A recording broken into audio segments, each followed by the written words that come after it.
At the end of our last conversation, we talked about appropriate and inappropriate employees.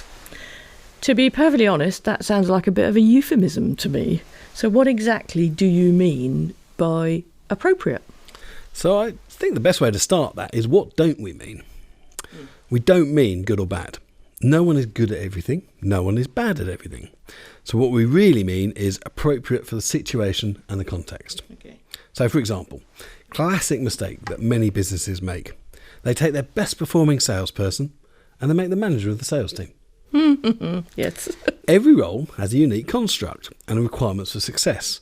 Some people will be good at more than one thing, but that's not guaranteed. So in this case, what makes someone a good salesperson isn't necessarily what would make them a good manager. Skills overlap, but they're not identical. So to me, inappropriate means the person hasn't got the necessary skills or training to perform well in the role. Oh, so it's a bit like gardening, really, because I know in gardening a weed is just a plant in the wrong place. Precisely. Oh, okay. So how do you find out whether someone is one or the other? So I think there's two aspects to this. Firstly, effort from the company. What do I mean by that? When you design a role, you need to make sure you do it properly and scope out the requirements of the role, what you want the person to deliver in that role, and what the characteristics, most importantly, of the person are that will fulfill that role. Okay. So, if you want someone to run the finance team, you want someone with a strong attention to detail, someone who's precise, accurate. But if you want someone to run the sales team, you want someone who's enthusiastic, gregarious, confident. Oh, blimey, yes. Imagine getting those two the wrong way round.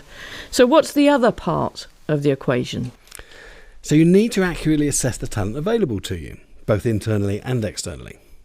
And you need a systematic process for doing that so that you don't miss opportunities. So you can make someone appropriate.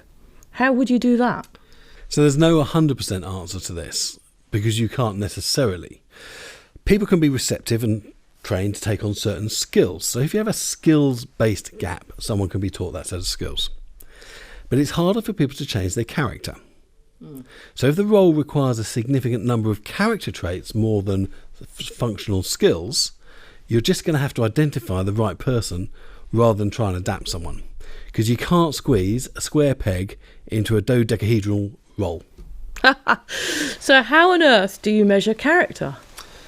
Well, I don't believe you do measure it. I think you observe it. Okay. But you can measure it. You could employ an occupational psychologist. They could run a series of tests and you'll get a report on character traits.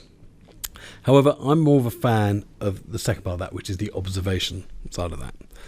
So think back to the first day of any reality TV series. Everyone's on their best behaviour. But over time, and this is true even in the work environment, people's true character traits come out and they're on display for everyone to see. So if you know your people well, you'll already know the answer to the question. Yes. Okay. Well, that works very well for internal because they're people you've got already. How about externally? How do you assess that for somebody coming in from outside? So that's obviously harder. But if you're recruiting externally and you're looking for a particular character trait, it tends to be a big one. Okay. Like charisma, energy, something else like that. And it should be blindingly obvious in a good selection process. Especially if by selection process we don't just mean sitting across the desk and interviewing potential candidates. Okay. So, we appear to come back to process again. Yep.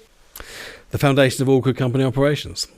We've almost gone back to our first question, in fact, which is, why do I need a good process if I've got good people? And the answer is, you need a good process to get good people. Okay, so as we said last time, a good process is focused on the outcome, comes from the business, fulfills the promises of the business, and recruitment is just another business process that if you design and run properly will help your business meet its strategic goals. I totally agree. Yeah. Okay. So how then do we design a good recruitment and retention process? Well, that, Kirsten, is all about fueling your employer brand. And that we can talk about next time. Ooh, sounds interesting.